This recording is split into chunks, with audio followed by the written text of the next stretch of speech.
น้ำเย็นไหมลูก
น้ำตกไซโยกน้อยค่ะ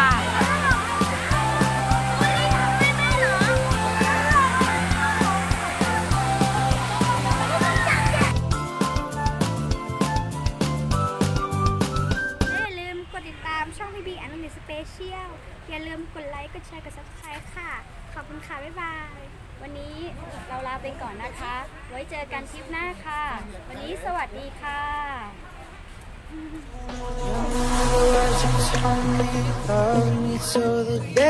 I gotta convince myself I don't want it even though